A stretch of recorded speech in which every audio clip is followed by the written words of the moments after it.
This is Insight.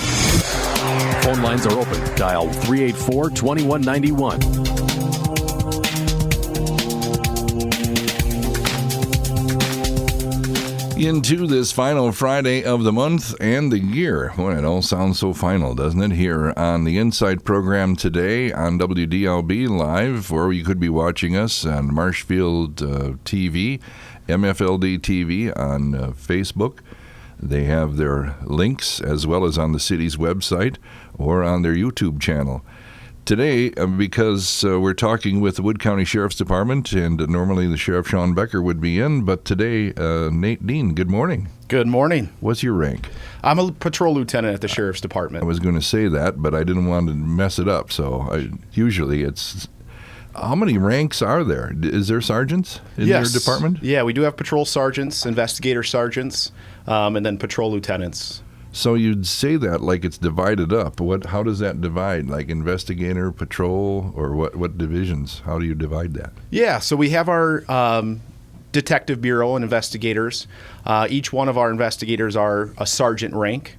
So then all of our investigators together, they're sergeants, and then we move into our patrol division.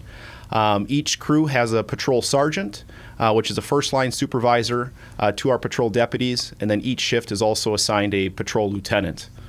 And that patrol lieutenant, assists in leading the crew of deputies. On my particular crew, I'm a night shift patrol lieutenant, so I lead 6 patrol deputies with the assistance from my patrol sergeant, and my main duty is making sure that my deputies have what they need to be successful officers, while out on patrol. When you're a shift, I guess in MPD, Marshfield, they call it commander, or are you on the road at the time, or are you in the office answering questions? Both. Yeah, it's a healthy mix of both. Our patrol sergeants are primarily focused on the road, on patrol. And then, me as a patrol lieutenant, I have a lot of office duties as well, as it relates to different responsibilities at the Sheriff's Department. A couple of my responsibilities include overseeing our K-9 division, also our DNR patrols to include boat, snowmobile, and ATV. And also our partnership with the Ho-Chunk Nation and our tribal patrols. So those are a few things that I oversee personally. So I spend quite a bit of time doing administrative office work for those. But when I'm not busy with those, I like to be out on the road as much as I can, and then, helping out where I can on the road as well. So it's a good, healthy balance of administrative, but also as a patrol lieutenant, we are out there and assisting where needed when it comes to calls for service and stuff out on the road. It occurs to me that we know little about how your days are divided. I mean, as all of the people in the department, when you think you just do one thing, and that's your area of, your patrol or whatever. You're on the road and you're doing that. I guess at that time, there are other things that you are responsible for when you get back to the office, as they say. I mean, does everybody get back to the office? Because I know they take the cars home, or squads or whatever. Yeah, we are fortunate to have take-home vehicles at the Sheriff's Department. And as far as getting back to the office, for our patrol deputies, that office is a place for them to come back and do reports, paperwork, and all of their office administrative duties. But beyond that, when they don't have those things to do, they are out patrolling and being visible out in the community. So we have an office here in Marshfield, and we also have one, our main office at the courthouse in Wisconsin Rapids. So, excuse me. Our county is broke up into 2 regions. We break it up into a south region and a north region, and we have deputies assigned to each. So deputies working in the north region, they report to the Marshfield office, which is located in the Norwood Health Building. And then the guys working the south end would report to the south office. But that office is mainly a place for the patrol guys to do their reports and get their stuff done. All the administrative, not so fun stuff. Yeah, the paperwork. The paperwork, right. God, there's scads of that, isn't yes. there? Yes. When you got into this business, did you think there was that much? No, Nobody does. Right. you don't get into it for the paperwork, that's for sure. Going through schooling in college and the law enforcement academy, that's a very small percentage of what the academy is about. It focuses heavily on all the fundamental stuff, whether it's traffic contacts, firearms, first responder, first aid type stuff. All the hands-on,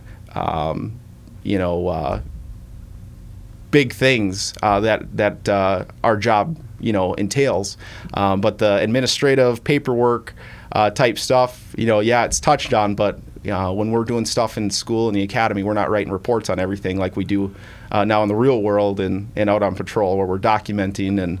And as I've been with the Sheriff's Department 8.5 years, and just in that 8.5 year time frame, it's amazing how much more paperwork we do have.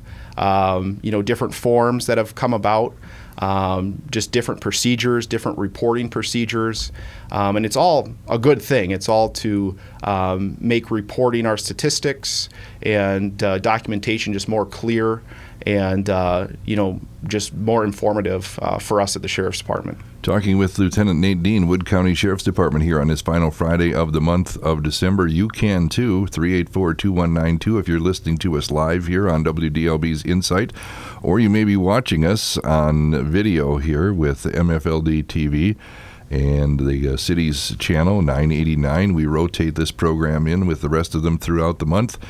But that part of it, I guess it wouldn't, if you think about it for a moment, everything that you do is documented.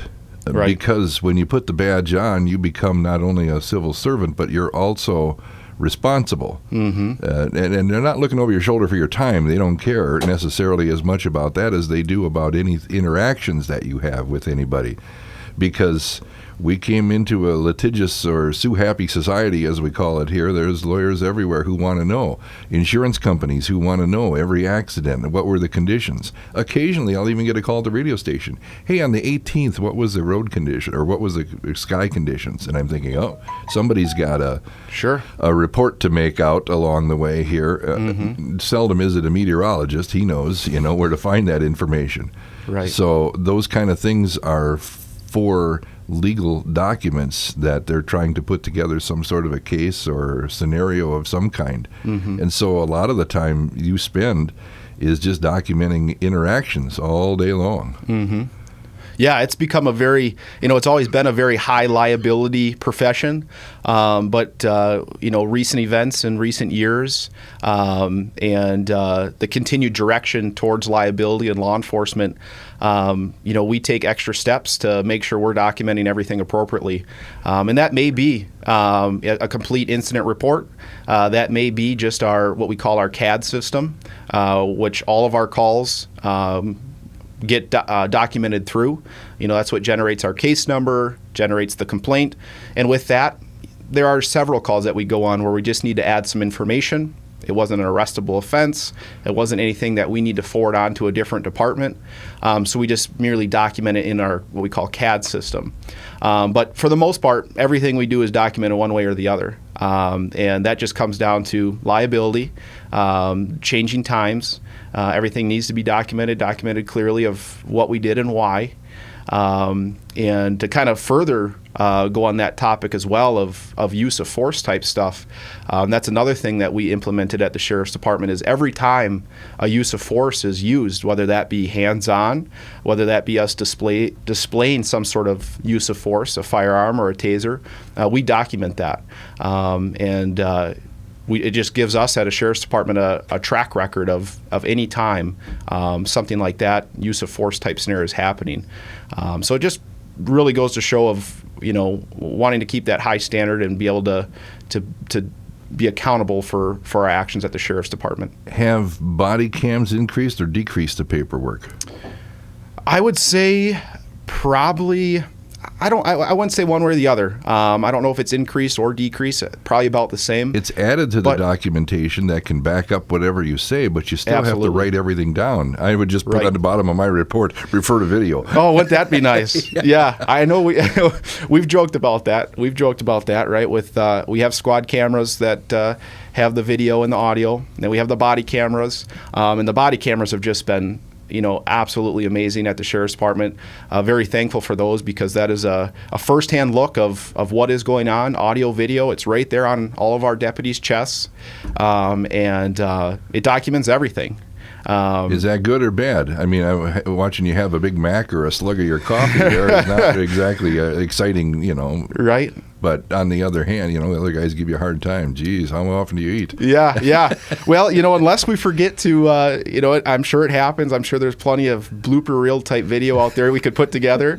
But luckily, they activate on our direction, and they stop on our direction. But most of the time, it's the problem stopping it. You get busy with a call, and you wrap up, and half hour later you look down and you recorded the last half hour, and you're sitting there thinking, well, what did I just do for the last 30 minutes? But when we respond to a call, it's activated by our deputies, and when we finish up, we wrap it up. But is there a reason to look at it other than if you go back and have a reason to extract something?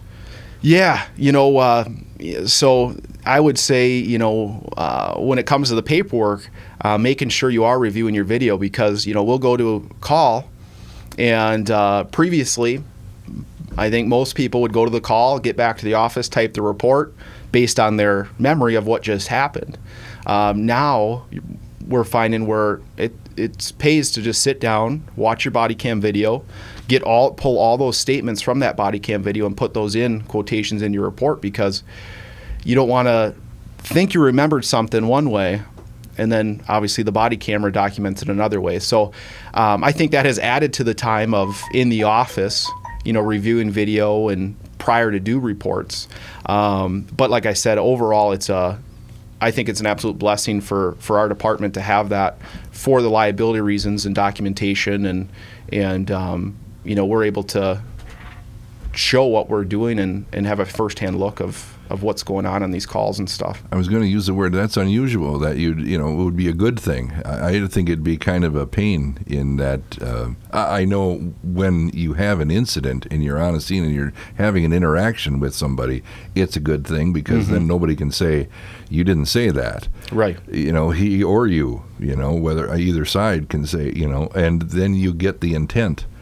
Because a lot of times you can text somebody and things will go haywire when they can't hear the tone of your voice or the look in your face. Right. They can try to, God knows I can try to be funny and it ain't funny, and that doesn't fly. So Sure. Sometimes you wind up getting all sideways with somebody over a perceived slight of some kind. So having that with an interaction would definitely prove one way or the other. However, a lawyer, jury, sheriff looked at it and said, okay, this is what I take from it. That kind of thing. It's real life, I guess. Right. Talking with Lieutenant Nate Dean here from the Wood County Sheriff's Department. You can too, 384-2192, 384-2192 here on this final Friday of the month of December, about the workings in the profession and the Wood County Sheriff's Department in particular here.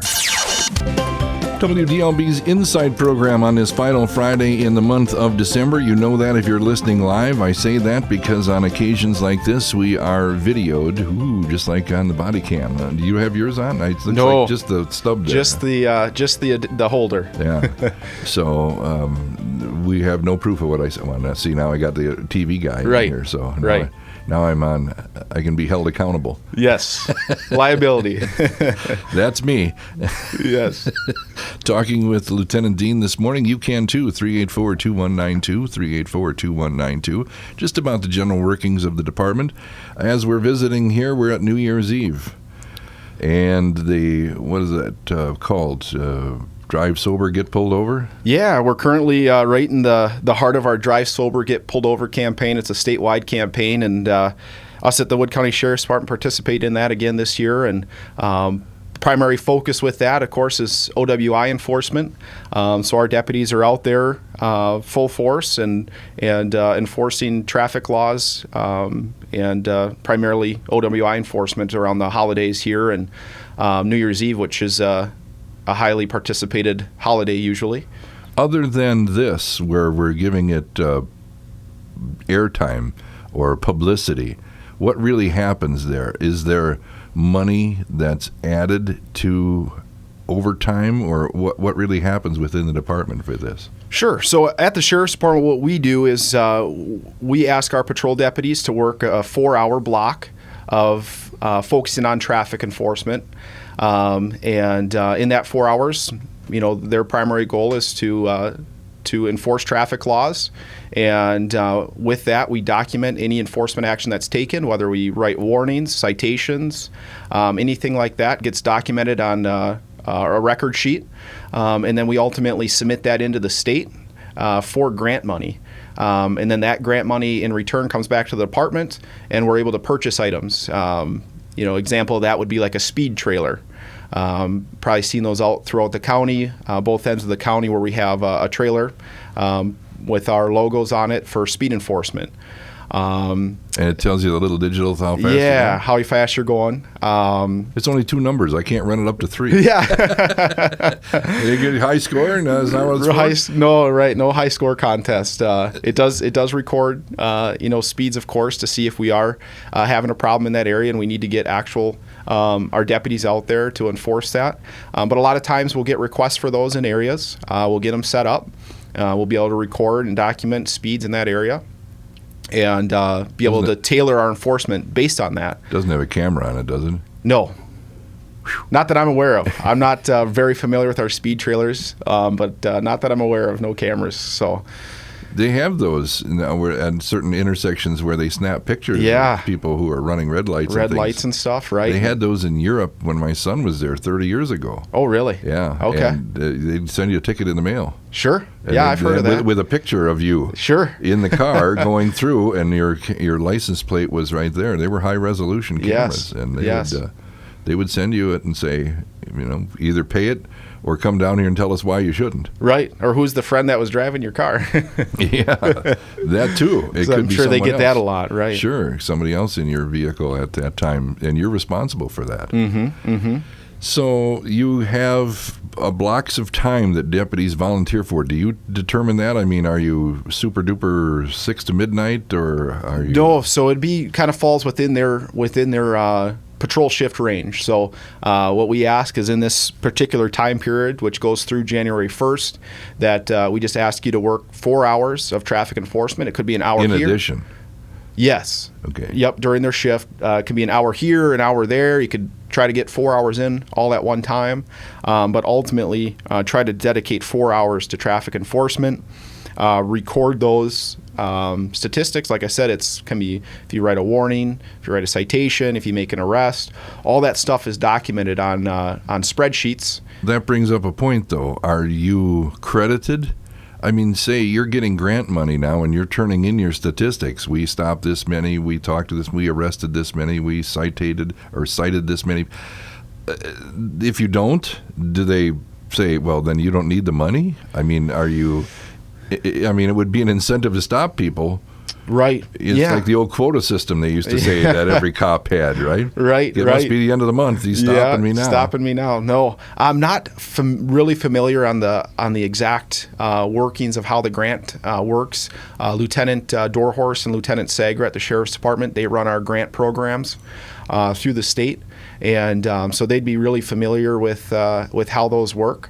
But personally, I don't know how it works, if it's just based on hours of enforcement, or if it's based on warnings, citations, and numbers like that of enforcement action. That I'm not sure on. Well, you could make an argument both ways. Mm-hmm. One, why are we giving money to people that aren't stopping people? On the other hand, if you don't, what are the chances you're going to stop somebody? Mm-hmm. I mean, you're just doing what you do otherwise. Right, just logging your hours and not taking any enforcement. And the whole goal with the campaign obviously is the OWI enforcement, and the drive sober, get pulled over. Slogan and campaign is and why we're doing it. Are you encouraged to meet people? I mean, as far as that goes during this time of the year, maybe, you're busy, you're riding down the road, you got paperwork on your mind, you might have let something go the other way, now you might turn around and go. Is there an incentive to meet people, shall we say, to initiate stops? Yeah, so like for the deputies during the grant? Yes. Yeah, so, like I said, the whole point of the campaign is to show that we're out there, visible, taking action on violations, and it's ultimately officer discretion every time when they stop a vehicle, and if it's going to be a citation, a warning, a verbal warning, an arrest. So we leave it up to the officers to use good discretion, and when they see fit, write citations. I can't plead with you then. Come on, let me go this time. I won't do it again. Oh, I see what you mean. Yeah. Well, that kind of ties into a cool program that we became involved with this year. It's called the Lights of Christmas event, and I know we had a post on our Facebook page in regards to it, and it was something that I got to participate in. And ultimately, the Lights of Christmas organization is an organization that has big backing from Quick Trip, Walmart, some of the big stores here in Wisconsin, Culver's.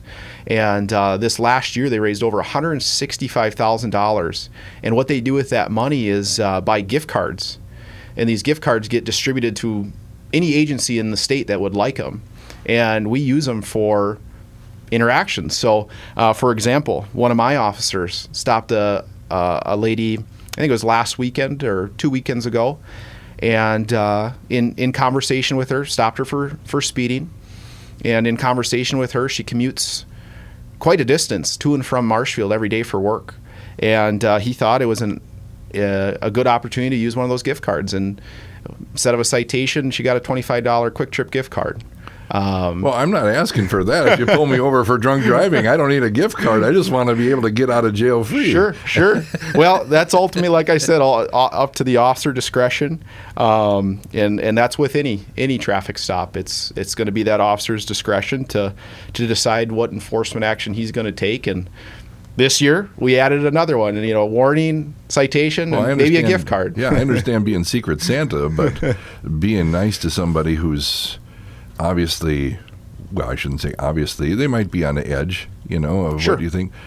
Because, see, years ago, this is one of the knocks against, people say, years ago it was, even Sheriff Reichert used to give people rides. Talking with Lieutenant Nate Dean here of the Wood County Sheriff's Department here on today's Insight program, and I want to get back to his zero tolerance. When the ads ran on the radio and they would say that, I said, that's just not possible. If you took zero tolerance at 25 miles an hour on a city street, you'd be the campaign. You'd have more people pissed than you would be worth what you're saving. Right. There's as you talked about, the discretion of the officer or deputy at the time is one of those things that you have to give them the latitude to know the situation. Mm-hmm. I mean, if it's 25 on Central Avenue, just sit out here. You'd be like, everybody. Right. You might as well put a net out and get everybody, because, and what do they say? Well, I'm just following the guy in front of me. Mm-hmm. Most often is not. You don't realize, nobody's sitting there with their digital speedometer going, oh, yeah, I've got it set and it's going ding, ding, ding because I'm over 25. Right. They don't have audio alarms for stuff like that. So zero tolerance to me is when I hear those ads, it used to be the fantasy to me. I'm like, you can't really. I understand zero accidents. Yep. Zero deaths. It's not going to happen. Mm-hmm. It's a nice thought that we don't want anybody to die on the highway. Right. I don't want anybody to die out there, mm-hmm. and whether I'm involved or not. It's senseless. For the most part, somebody made a mistake. Accidents happen. That's why they call them accidents. Mm-hmm. But in this case, what they're trying to do here is an awareness of not intentionally doing something. He's right. There is a legal amount you can have with each one of us, whether you had something to eat, whether you didn't, whether your body was able to absorb that or whether or not is different for each person. Height, right. Weight, body, we had even a mindset for that matter. I've had times when I've been ticked off and I've wind up that it affects me different than if I wasn't. Sure. Same scenario otherwise, same body, same guy, same amount of intake. but just sometimes your attitude. And of course, the first thing people are thinking when they hear my voice now is say, well, yeah, you were throwing them back because you were mad. I'm like, no, not necessarily. Just that I felt like it was affecting me differently, just mentally. It can do that. Now, the science doesn't prove that, but that's just my take on the matter. And you don't want to make a criminal out of everybody. But there are times when, and here you get to that, and this is that moral thing. Can you save people from themselves? If somebody wants to abuse themselves, that's fine. And it's just like the mask wearing. If you want to abuse yourself, you don't want to do it, that's fine. But don't cough on me. You know, don't cross the line in your car because you're texting. If you want to do that, that's fine. You want to take a chance, you wrap yourself around a tree, go ahead. But don't take my wife and kid out with you. Right. In the meantime. And that's where responsibility. Freedom is not meaning you can do whatever you want when you want. Right. And in this country today, we still, and we have for as long as I've been alive, trying to figure out what that means to each and every one of us, you know. Liberty and freedom means what? You know, your rights end where my nose starts, as the old saying used to go. We'll talk more here in a moment. You can too. 384-2192, 384-2192 on today's Insight program.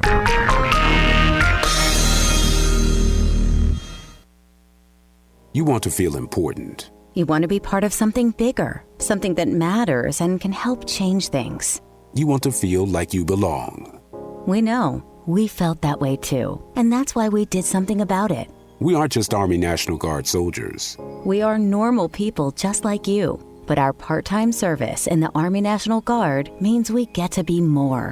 When our communities are in need, we get the chance to stand up and do something about it. We get to serve in our own region and help the people we call neighbors. From the lakeshores of Ohio, Michigan, Wisconsin, and Minnesota. The fertile fields of Indiana, Illinois, and Iowa to the wide open plains of North and South Dakota. We are here for our hometowns. And together, we can make a difference. Take on your legacy. Visit NationalGuard.com to find out more. Sponsored by the Wisconsin Army National Guard. Aired by the Wisconsin Broadcasters Association and this station.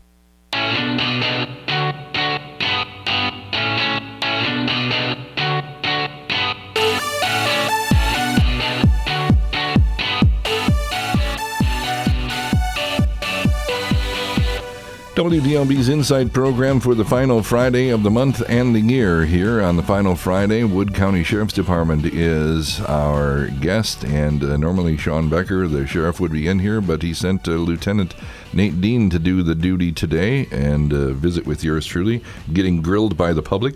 I'm always enthused that you will do that. I mean, allow yourself to be talked to. Yeah. You know, I remember one of my favorite shows, and I'm burning up our time here, but was what we call the drunk driving show that I did. I don't know if that's famous in the department or not, but... The one at Nuts Deep? Yes. Sure. See? It's famous. It's famous around the department because, and people would say to me, well, you really gave it to them. I said, I wasn't giving it to them. I'm asking questions that you wouldn't ask when you're stopped. You know, you stop me, and the first thing I want to do is get out of there. I don't want to chit-chat. I just want, you know, this isn't going my way because you already pulled me over for something here besides having a gift card, you know. Sure. So chances are this isn't going my way, so I want to move on. But talking with you like this is an opportunity for all of us to do that in a non-threatening manner. Right. No, this is great, and I've always loved when the sheriff comes on and gives and anyone from the Sheriff's Department. We've had numerous individuals from the Sheriff's Department join the sheriff, and I think it just gives the public a great opportunity to hear us, you know, talk about topics at the Sheriff's Department, be open, and also, you know, gives the public an opportunity to give us a call and share their opinion. You know, all around just a great opportunity. All right, thanks for your time. I appreciate it. Thank you. Nate Dean, Lieutenant here with Wood County Sheriff's Department, my guest today on the Insight program on WDLB.